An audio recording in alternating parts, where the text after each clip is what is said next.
Chou,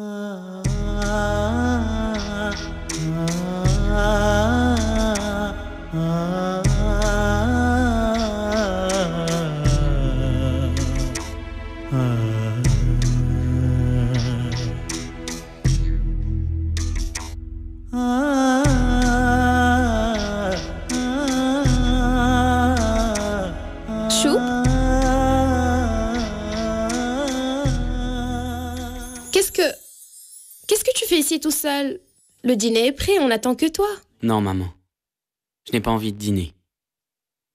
J'ai pas faim. Qu'est-ce que tu racontes? Bien sûr que si. Est-ce qu'il s'est passé quelque chose depuis ce matin, mon fils? Mais non, je t'assure, tout va bien. Je n'ai pas faim, ça arrive.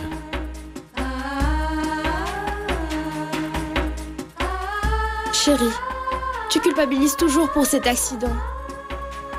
Je suis la mère d'Arjun. Et je n'ai pas perdu l'appétit, au contraire, je suis morte de faim. Tu n'as pas à t'en vouloir, tu n'y es pour rien. Toi, tu t'inquiètes, mais regarde, ton frère ne s'est même pas reposé. Il a filé tout droit chez Gayatri. Oublie ça. Tu n'as pas à t'inquiéter pour Gayatri aussi, mon fils. Pourquoi est-ce que tu te tortures de cette manière? Tout va bien maintenant.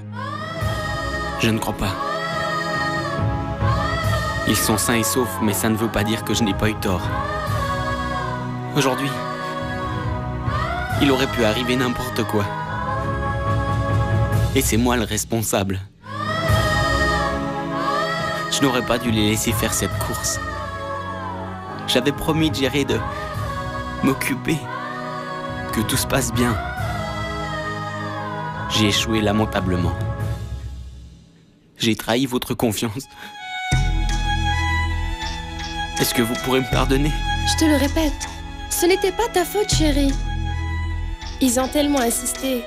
Tu as dû céder. Ton père et moi savons à quel point tu les aimes. Yashoda, qu'est-ce qu'on mange? Je suis affamé, moi.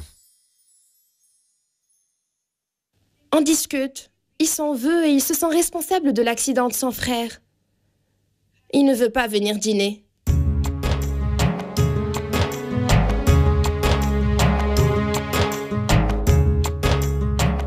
Shoub,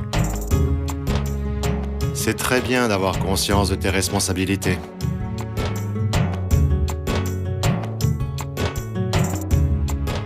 Mais tu n'as pas à culpabiliser. Tu ne peux pas te reprocher quelque chose que tu n'as pas fait. Et puis Arjun et Anj t'ont harcelé pour avoir ton accord. Tu as fini par leur donner ton autorisation pour entretenir leur esprit sportif, c'est tout.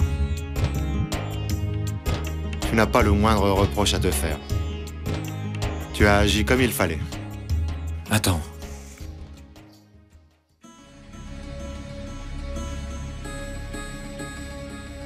Notre père a raison.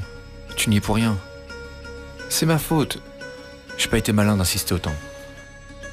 En réalité, c'est moi qui lui ai lancé ce défi. Arjun a accepté uniquement pour me faire plaisir. C'était un jeu de gamin. Tu n'as pas à culpabiliser. Attends. Cheb, mon frère, c'était un accident. C'était de la faute de personne. Tu comprends? Écoute, n'y pense plus. Et maintenant, oublie toute cette histoire. Ok? Tu rêves. Penser, c'est son passe-temps préféré. Tu sais pourquoi? Parce qu'il n'a pas d'autre centre d'intérêt.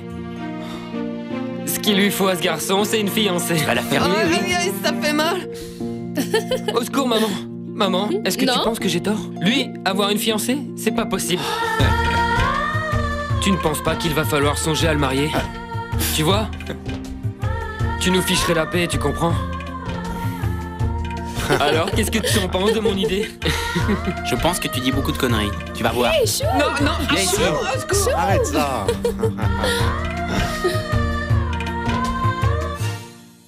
Je le sais, c'est ce que j'essaie de vous expliquer depuis un moment. Il n'y a pas de souci, dès que j'aurai l'argent, je vous le rendrai. Et ce pognon, quand est-ce que tu vas l'avoir? Quand est-ce que tu penses me le rendre?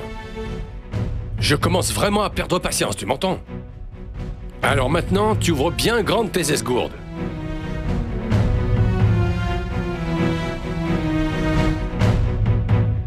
Je te donne exactement 2 semaines pour me rapporter cet argent. Sinon, je peux te garantir que tu vas t'en mordre les doigts, crois-moi bien.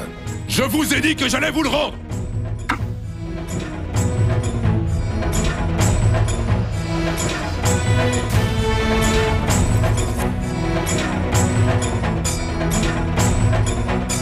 Monsieur? J'espère pour toi que tu as de bonnes nouvelles à m'annoncer. Monsieur, j'étais censé avoir de bonnes nouvelles, mais...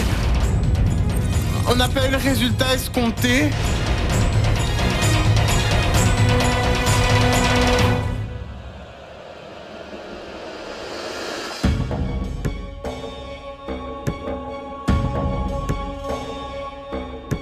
C'est-à-dire?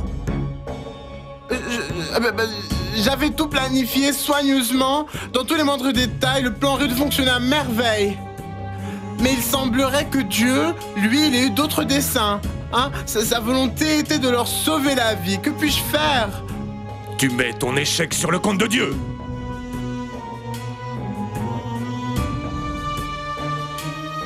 Mes employés sont tous des incapables. Tu es obligé de faire du mal à quelqu'un pour obtenir ce que tu désires. Ne te mêle pas de ça, tu entends?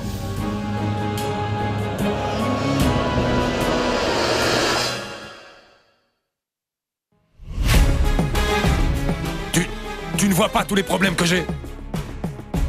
Et c'est à Satya et Shub que je les dois. À cause de ces deux-là, ma vie est devenue un véritable enfer. J'en suis réduit à emprunter à des prêteurs sur gage, tu te rends compte? Il a témoigné contre moi au tribunal. J'ai subi de grosses pertes à cause de ça.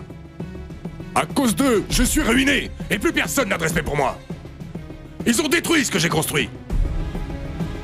Ils m'ont causé du tort. Je n'oublierai jamais ce qu'ils m'ont fait.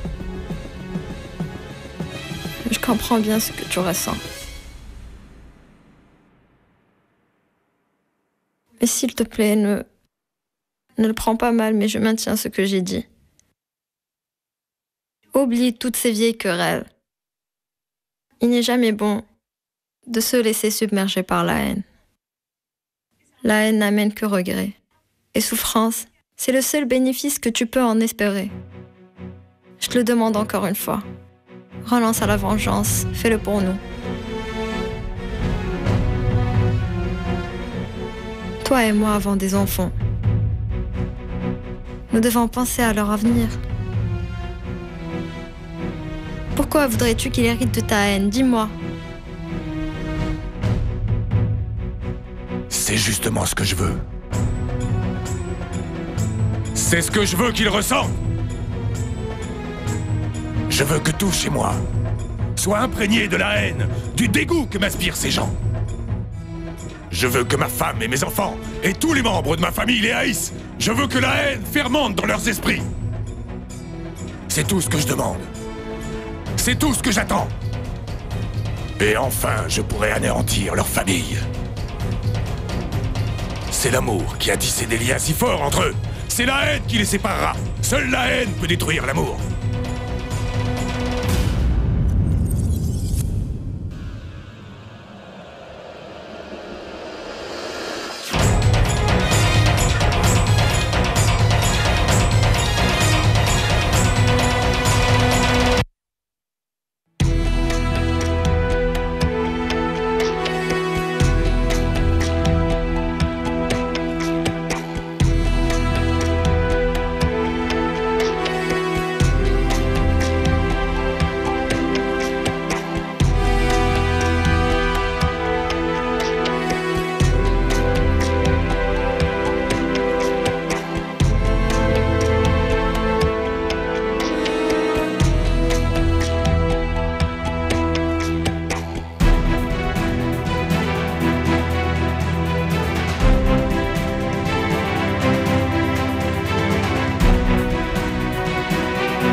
Les freins ont bien été sabotés.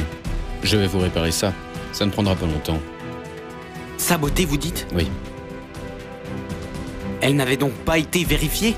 Bien sûr que si, de fond en comble. Les voitures ne sortent pas du garage sans avoir été contrôlées. J'ai vérifié cette voiture en personne, monsieur. Expliquez-moi. Les freins ont été sabotés. Ce que je pense, c'est que ce n'est pas de la négligence.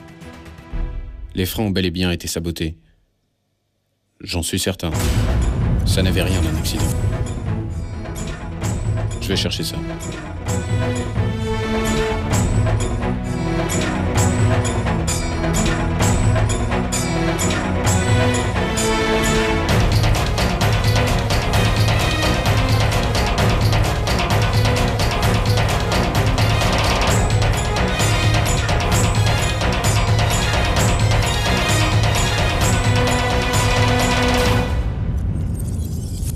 Il ne faut jamais mépriser le pauvre et l'opprimé. Nul ne sait à quel moment il se redressera et réussira.